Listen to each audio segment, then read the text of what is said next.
예도입니다. 존재의 숲에 새소리 외에는 들리는 게 거의 없는데요. 정말 고요하죠. AI 시대 닉 랜드의 사유는 이란 제목으로 한 편의 강의를 열려고 합니다. 이것은 두 번째 강의로 이어질 가능성이 많은데, 닉 랜드의 사유까지 예도가 다루게 될 줄은 정말 몰랐습니다. 예도 철학 모임에 막내가 있는데요. 학부 2학년인데 가방에 영어 원서를 거의 항상 10권 이상씩 들고 다니는 그런 친구가 있어. 쉬는 시간에도 영어 원서를 손에서 떼지 않고 열심히 공부하고, 독특한 현상은 전통적인 철학 강의를 할 때는 별 관심이 없습니다. 예를 들어 데카르트, 칸트, 라이프니츠, 헤겔, 하이데거 이런 거에는 별 관심이 없고, 최소한 포스트 모더니즘 그리고 프로이트 락강의 정신분석학 이런 강의를 해야 눈빛이 변하는 그런 친구가 있는 거예요. 슬라보의 지적도 좋아하고요. 최소한 델레즈, 가타리, 보드리아르, 리오타르 이런 철학자들이 나와야 아주 좋아하는 친구가 있는데, 나중에 보니까 닉 랜드의 사유 안에 이게 그대로 녹아들어 있는 거예요, 여러분. 물론 니체, 밭다이도 좋아하지만 이 친구가 왜 전통 철학보다는 최소한 니체, 프로이트, 밭다이, 들레즈가 들어가야 좋아할까? 바디우, 슬라보의 지적도 좋아하지만 나중에 보니까 닉 랜드의 사유 속에 그대로 녹아들어 있습니다. 그러니까 이 두 편의 강의는 예도 철학 모임에 막내가 소개시켜준 작품을 통하여 예도가 알게 됐고, 무엇보다 얼마 전에 예도가 했던 AI 시대 기술공화국을 비판하면서 알렉스 카프, 피터 틸, 닉 랜드를 비판했잖아, 그죠? 문명의 파괴를 알리는 그런 기술공화국, 양육강식을 주장하고 극단적 자본주의 성장을 통하여 AI 기술의 가속화를 옹호하는, 그런데 그 강의를 듣고 기겁을 해서 예도를 찾아온 거예요, 여러분. 선생님, 그건 후기 사유고, 여기서 후기 사유라고 하는 건 닉 랜드가 썼던 다크 엔라이트먼트, 암흑 계몽주의라고 하는 작품이야, 여러분. 초기는 결코 그렇지 않습니다. 선생님이 하이데거의 실수에 빠지지 않기를 간절히 원합니다 하면서 예도 철학 모임에 모인 선생님들을 박장대소하게 했는데, 그건 다른 뜻으로 하이데거가 나치에 잠시 참여했다 그래서 하이데거의 철학적 사유 전체를 버려야 되는, 이건 다른 문제잖아. 그죠? 그 부분은 비판하지만 하이데거가 영향을 미치지 않은 철학자가 없습니다. 하이데거 이후에. 그게 포스트 모더니즘이든 포스트 모더니즘이든. 그러니까 닉 랜드가 트럼프를 지지한다 그래서 선생님이 닉 랜드 철학 전체를 부정해서는 안 된다. 뭐 이런 뜻인 거예요. 그래서 지난주 토요일 날 닉 랜드가 썼던 절멸을 향한 목마름이란 책을 건네받아서 그죠? 예도가 며칠 동안 읽고 지금은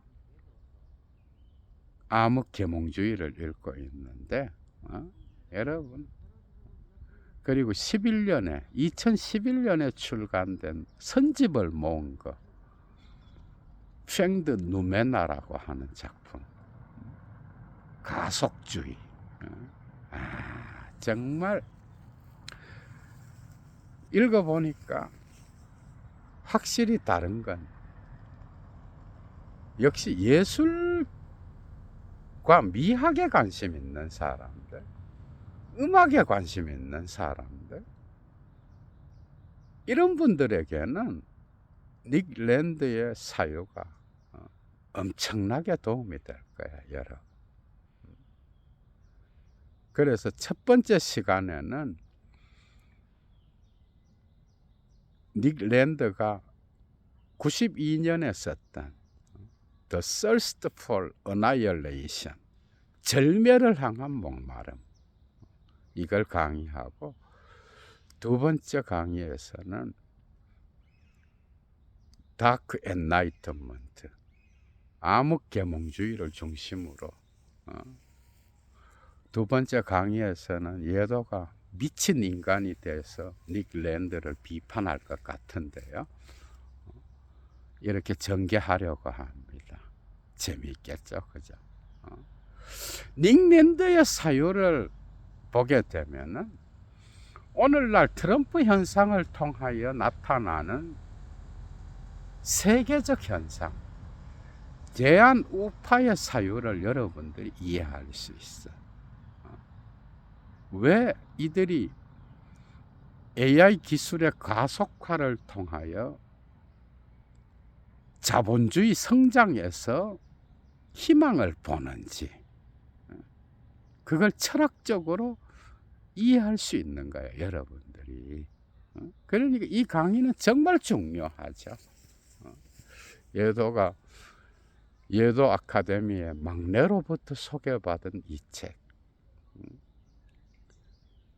닉 랜드의 제자 마크 피셔는 랜드를 21세기의 니체라고 부를 정도로, 예도가 니체 전공자잖아, 그죠?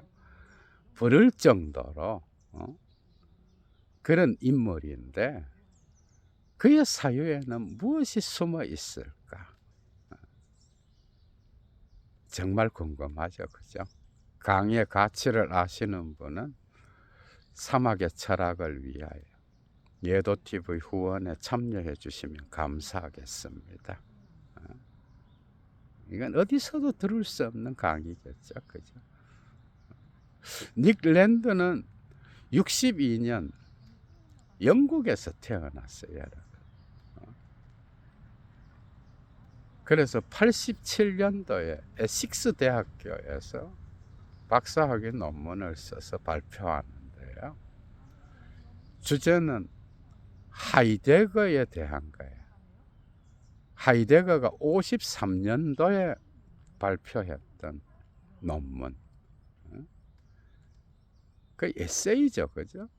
Die Sprache im Gedicht, 시 속의 언어라고 하는.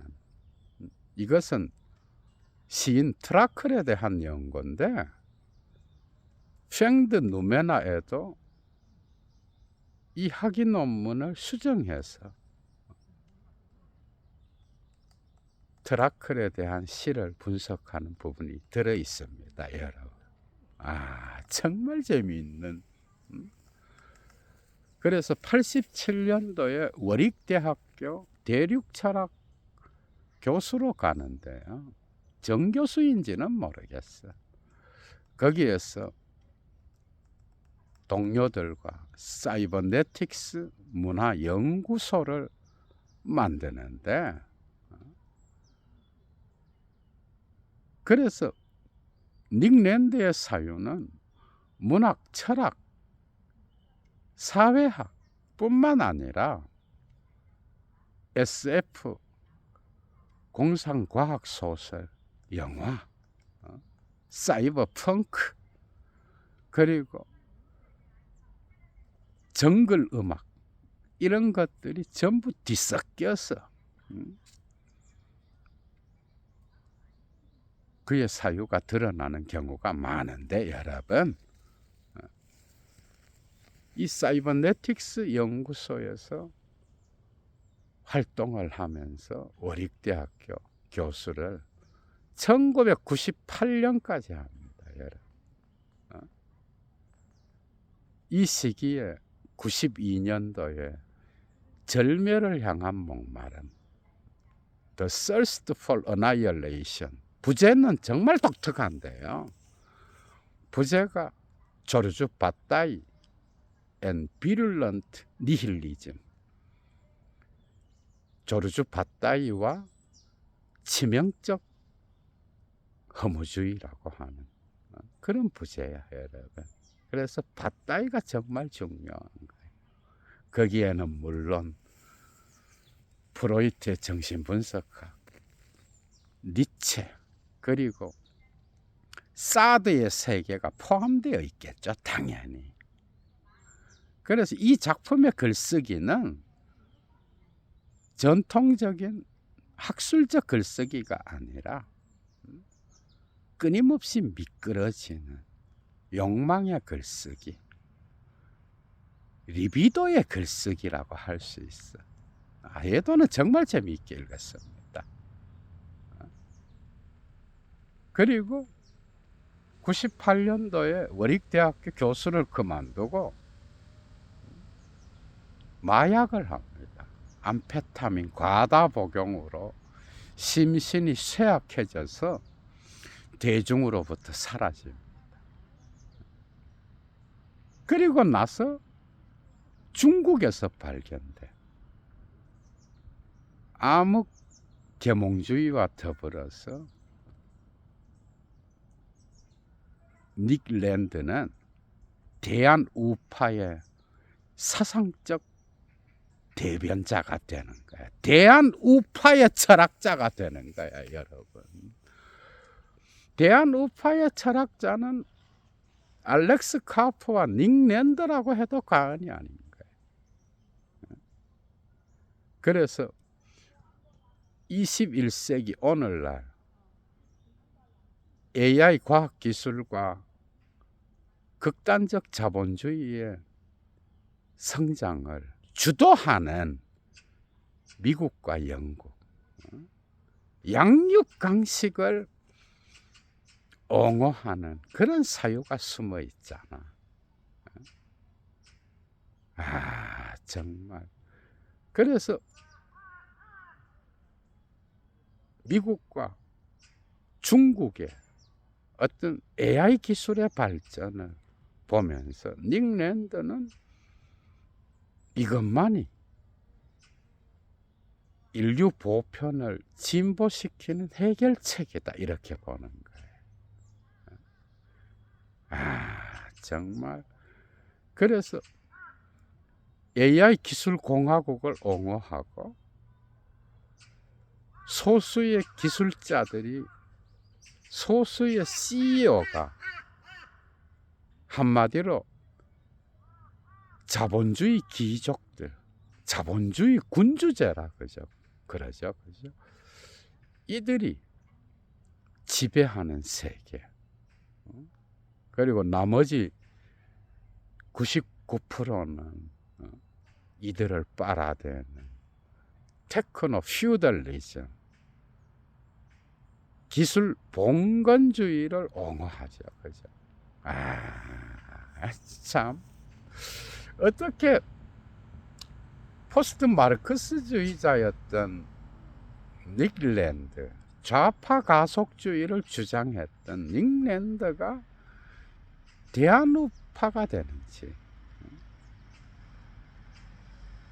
랜드의 사유를 따라가면서 여러분들은 오늘날 가속화되고 있는 AI 기술을 업은 극단적 자본주의 사회의 문제점을 볼 수 있어. 왜 트럼프 현상이 일어나는지, 왜 닉 랜드는 중국으로 귀화하여 지금 상하이에서 살죠, 그죠? 거기에 귀화하여 중국 경제의 희망을 보고 있는지, AI 기술을 앞세워 자본주의를 가속화시키는 가속주의, 그죠? 그걸 볼 수가 있는 거예요. 지금도 닉 랜드는 살아 있습니다, 여러분. 앞으로 AGI 시대가 오면 인류 보편에 유토피아가 열린다 하면서 개소리하는 미친 AI 전문가 새끼들 있잖아. 대한민국에도 전부 사기꾼 새끼들이에요. 그런 시대가 올 수도 없지만은 AI가 신이 돼서 모든 걸 결정하는 소수 기술공화국의 귀족들이 다스리는 자본주의 군주제를 인정하는 양육강식을 옹호하는 그 이데올로기를 지도 모르고 퍼뜨리는 거야. 그래서 역시 AI 시대 철학자의 역할은 정말 중요합니다, 여러분. 정말 중요해. 그래서 닉 랜드는 지금도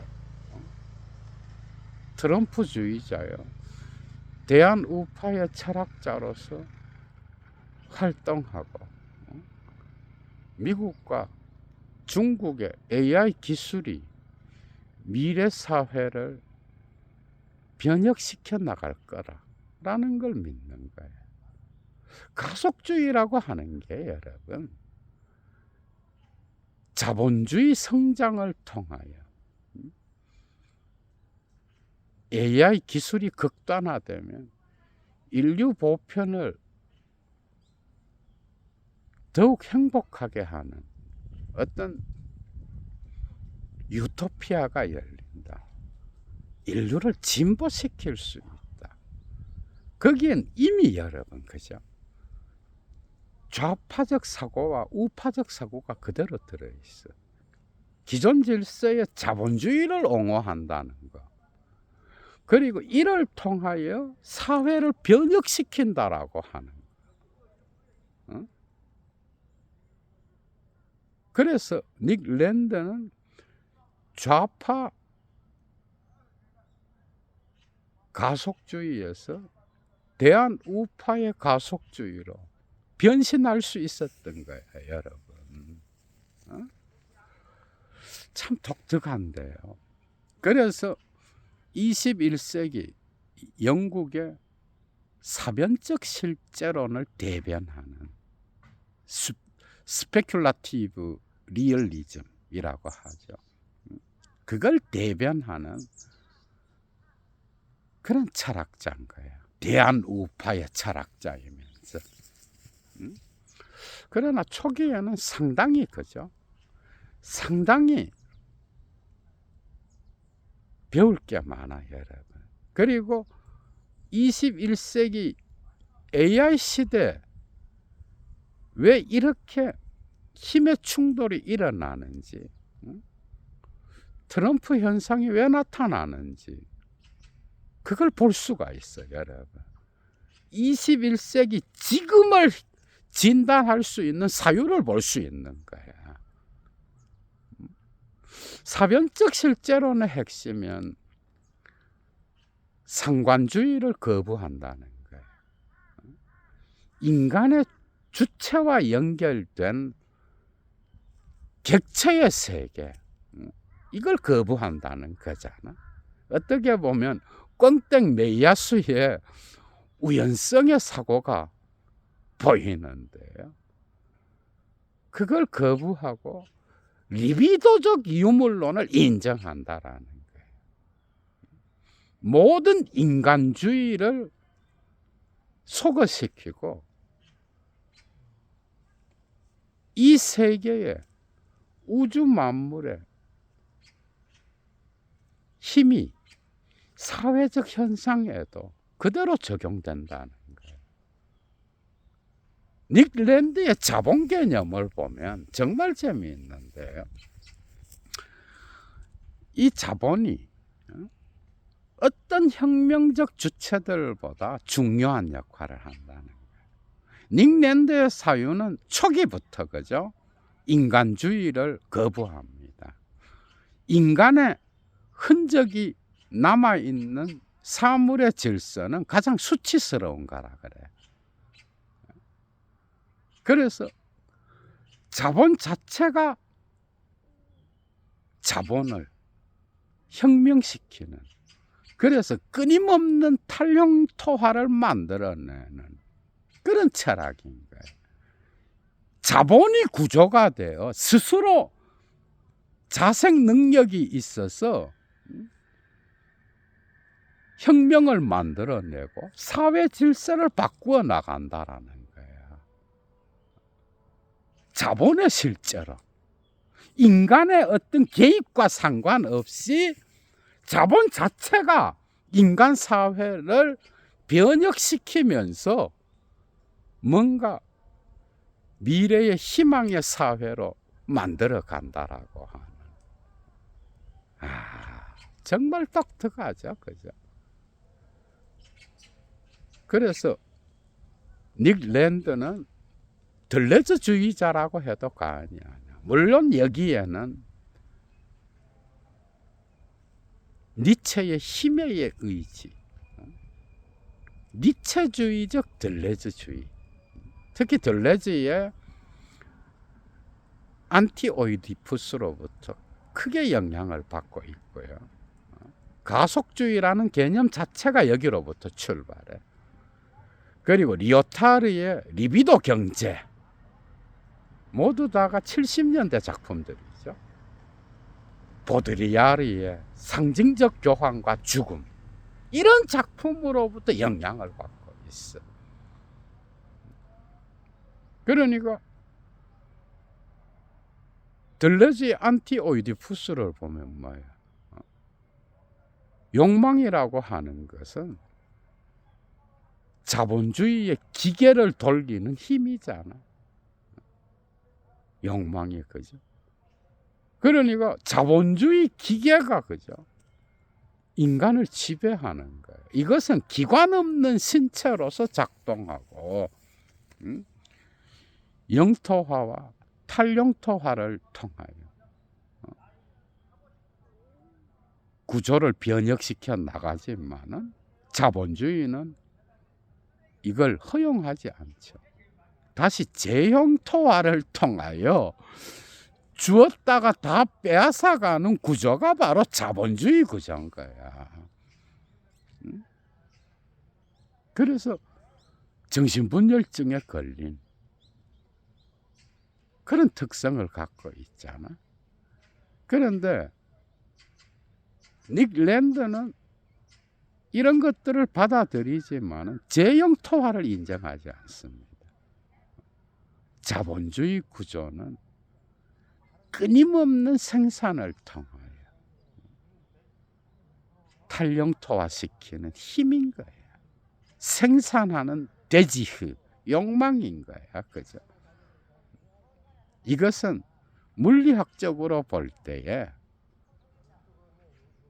어떤 수리 논리학적인 게 아니라 랜드의 관심은 연력학적 에너지와 관계되는 거예요. 물리학에서 열역학적 에너지를 받아들이고요. 정신분석학에서 무의식의 욕망의 힘을 받아들이는 거예요. 무의식의 욕망의 힘, 그리고 물리학의 열역학적 에너지. 이게 뭔지 알아? 리비도야, 여러분. 리비도. 이게 이제 니체와 바따이의 몸철학과 또 연결되고요.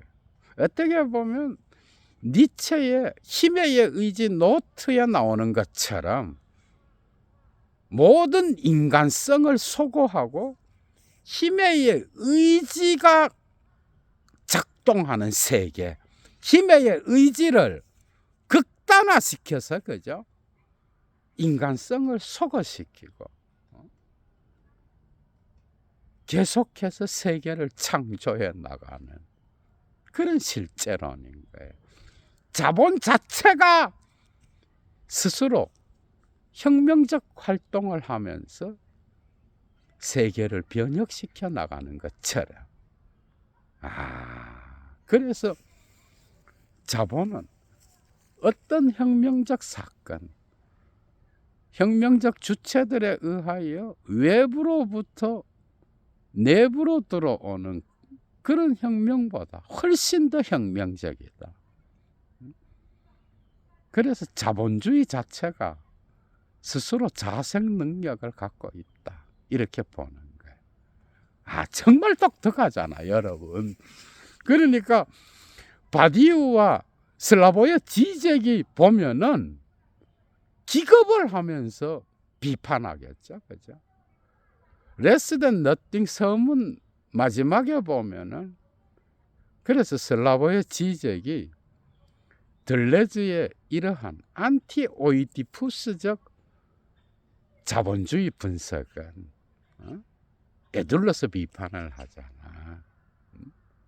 이런 분석은 자본주의 구조 자체를 인정하는, 그가 아무리 이 구조를 벗어나서 해방의 기획을 이야기하지만은 근본적으로 자본주의 구조를 인정하는 그런 철학이다. 그래서 악당 사냥꾼이다 라고 하면서 막 까잖아, 애둘러서, 그죠? 기관 없는 신체. 실제는 인간이 아니라 자본인 거예요. 예를 들면 이런 모든 사유들은 절멸을 향한 목마름에 그대로 들어 있습니다, 여러분. 나름 바따이 흉내를 내면서, 니체 흉내를 내면서 글쓰기를 전개해 가는데, 그는 이러한 사변적 실제론을 리비도적 유물론이라 그래. 리비도적 유물론은 모든 인간주의의 죽음을 말합니다, 여러분. 인간이 주체로서 이성을 갖고 판단을 내리는 이런 모든 것, 가치 평가를 하는 것, 그리고 인간이 갖고 있는 모든 지금까지의 어떤 능력, 이런 모든 것들을 거부해요. 그래서 인간 냄새만 나면 다 죽여버려. 그래서 포스트 휴머니즘이라 그럽니다. 뭔가 볼 수 있는 게 있어, 여러분. 리비도적 유물론. 이것은 오늘날 후기 닉랜드의 사유로까지 가는데요.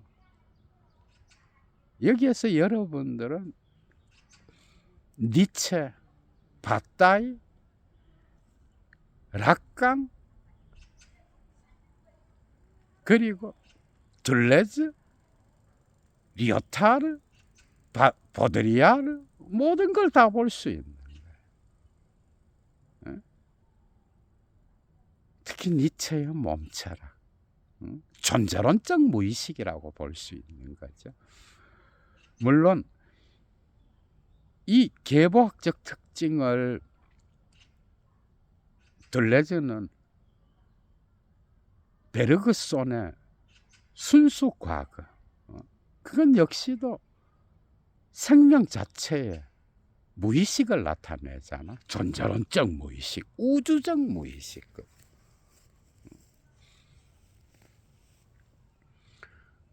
그래서 이 사유를 살펴보면은 리비도적 유물론의 4가지 특징을 닉 랜드는 절멸을 향한 목마름에서 끌어내는데요. 정말 재미있습니다. 첫 번째가 자연 자체를 긍정하지만 모든 인간주의를 배격하라.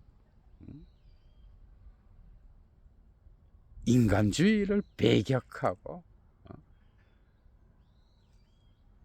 힘의 의지를 긍정하라. 사드, 바따이 다 나타나죠. 바따이의 사유에서 위반의 개념이 있잖아. 이것은 작은 죽음의 경험인 거예요. 그래서 랜드의 사유로 바꾸면은 상징계의 질서를 파괴하고 인간주의가 죽어야, 그죠? 실제계를 경험한다. 이렇게 나가는 거예요. 이 작은 죽음.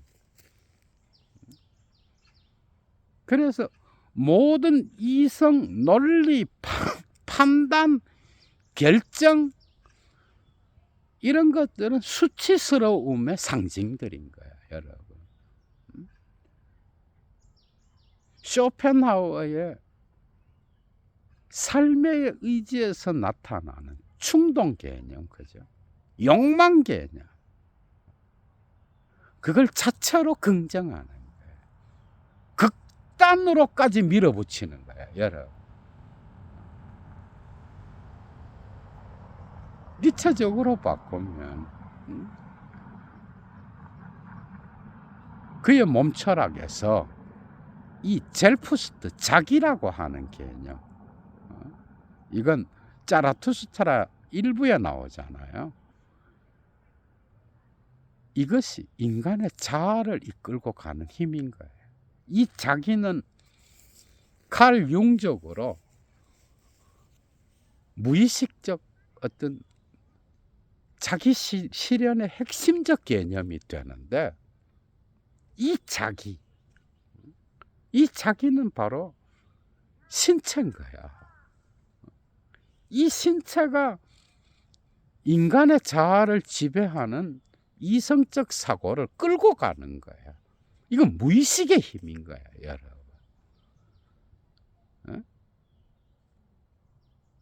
이게 바로 니체적으로 보면 젤푸스트, 자기는 랜드의 사유에서 자연의 힘인 거예요.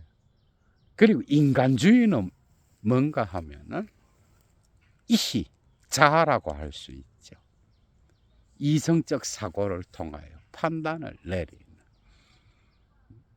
이미 프로이트 이전에 니체의 사유 안에 정신분석적인 특징이 상당히 많이 나타나죠. 예도가 이미 지금까지 수백 편을 통하여 1차 자료 강의를 통하여 보여준 것처럼 니체 1차 자료 강의만 100편 이상이 될 겁니다, 여러분.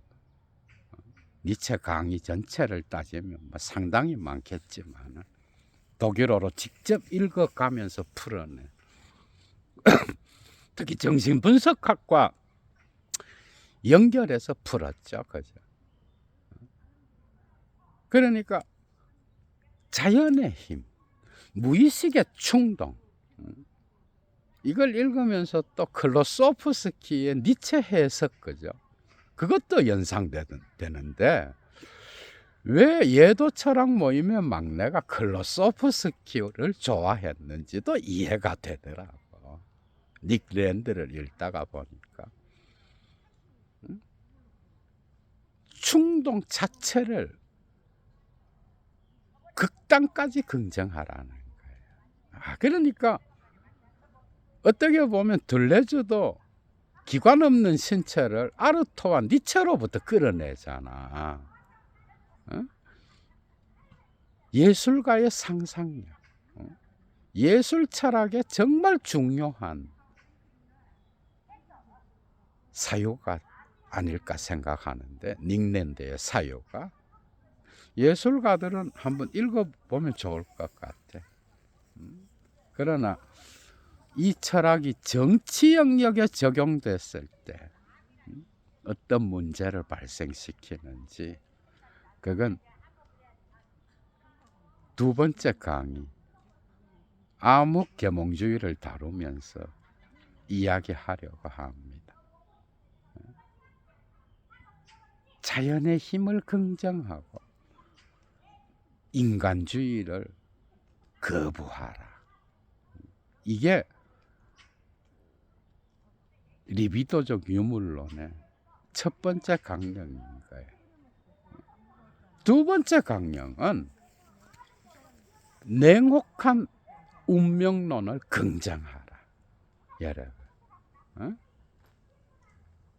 운명은 어떤 착한 자를 봐주고 선한 자를 배려하고 그런 게 아니라, 운명은 냉혹하게, 운명엔 인격이 없다, 이런 뜻이죠.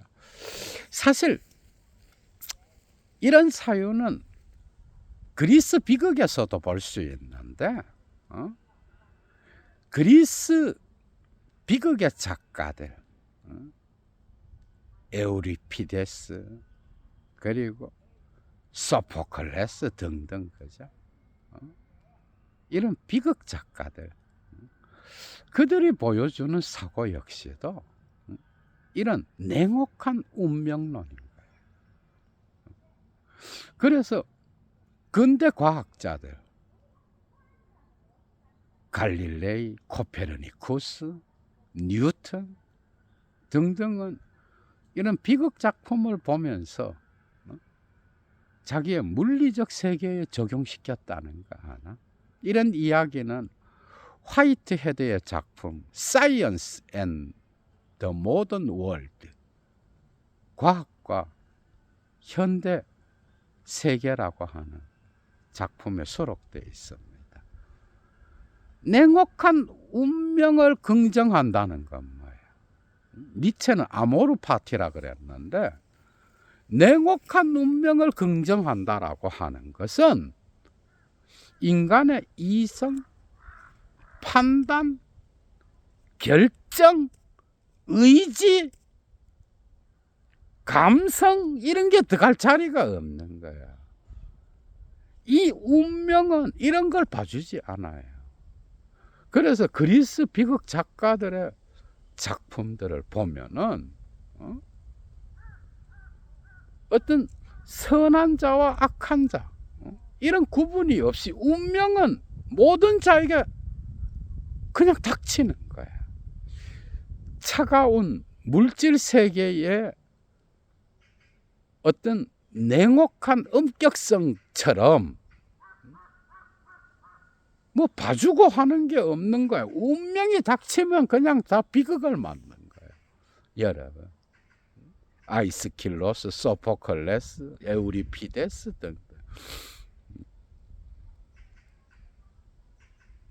그래서 닉 랜드 역시도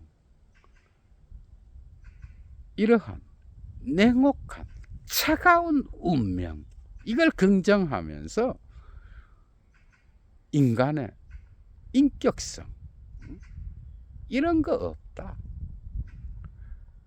이런 거는 단지 수치스러운 인간들이 주장하는 개소리일 뿐이다. 이렇게 나가는 거예요. 정말 그러니까 어떤 인간이 갖고 있는 연민, 동정, 자유, 그리고 관용, 사랑, 우정, 이런 모든 것들도 이 운명론에는 무기력한 거야, 여러분. 그래서 인간주의를 소거하는 거예요. 냉혹한 운명론, 그것 자체를 긍정하는 거예요. 약간의 니체적인 게 들어있죠. 니체를 극단화시키는 거예요, 여러분. 니체를. 그리고 세 번째는 모든 도덕을 거부하는 거예요.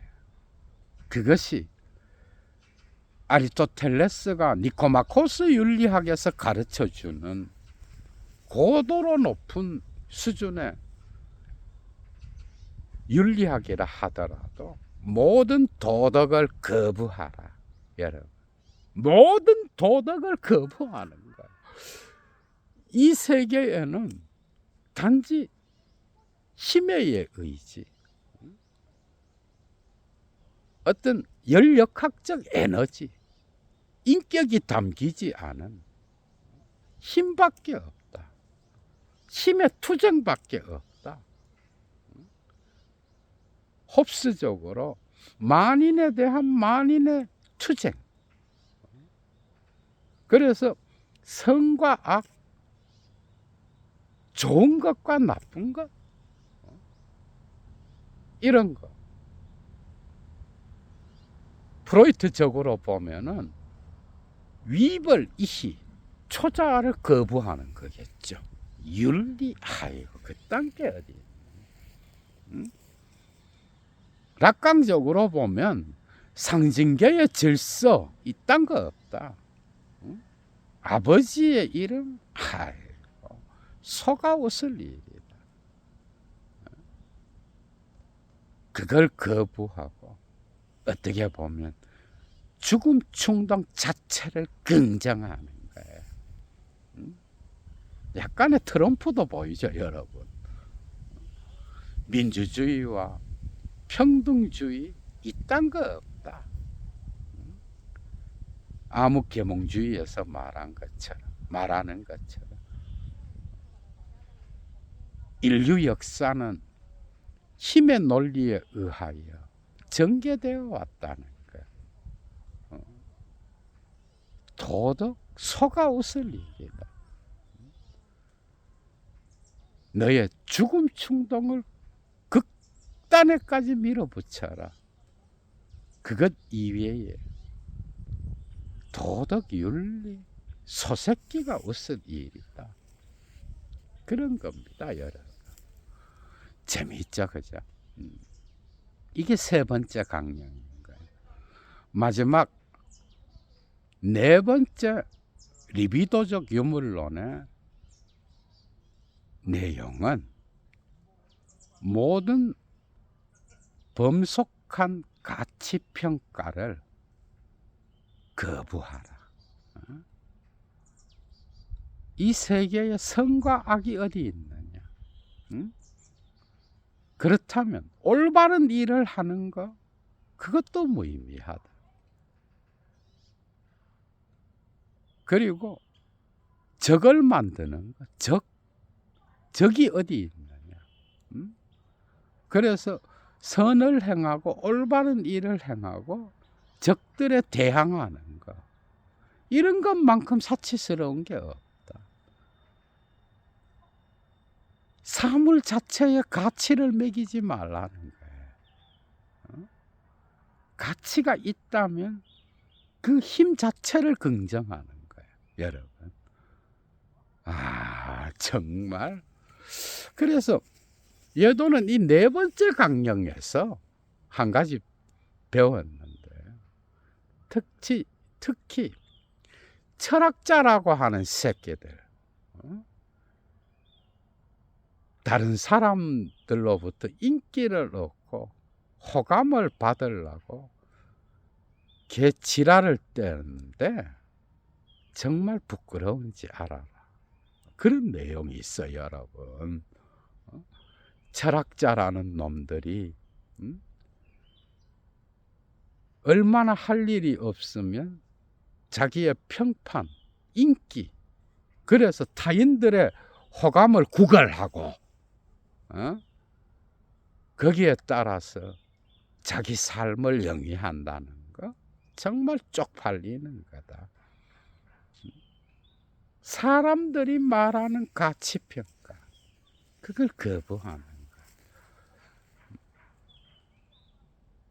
그래서 이 절멸을 향한 목마름은 니체의 힘의 의지를 긍정하고, 여기에 완전히 인간주의를 소거한 힘의 의지, 니체의 몸철학, 니체의 자기라고 하는 개념, 이런 것을 긍정하고 프로이트의 죽음 충동을 긍정하는 거예요. 쾌락 원칙을 넘어서 해서 그걸 극단까지 밀어붙이는 거예요. 그리고 밧다이가 가르쳐 주었던 성적 에로티즘뿐만 아니라 신성의 위반까지도 범하면서, 그죠?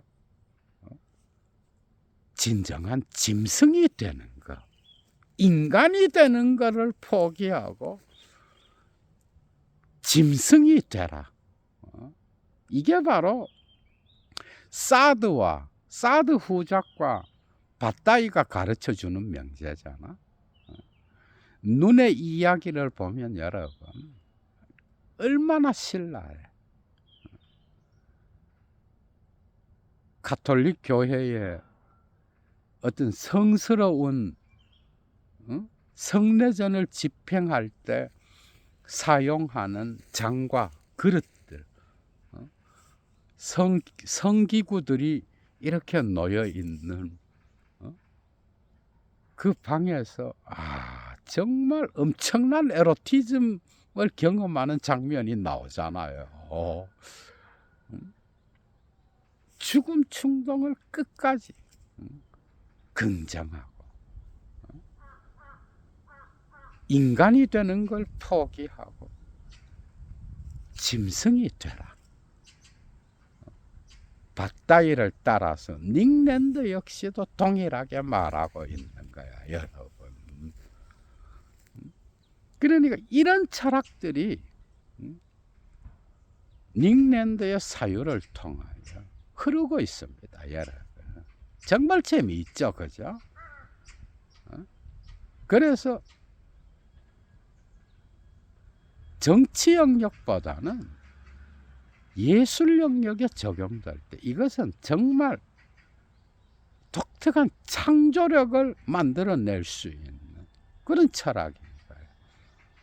인간의 근본 욕망을 이해하고, 그죠? 그리고 죽음 충동을 끝까지 밀어붙였을 때 나타나는 무예의 의지, 빌레 좀 니츠, 니체가 도덕의 계보학 제3논문에서 말하는 이 무예의 의지,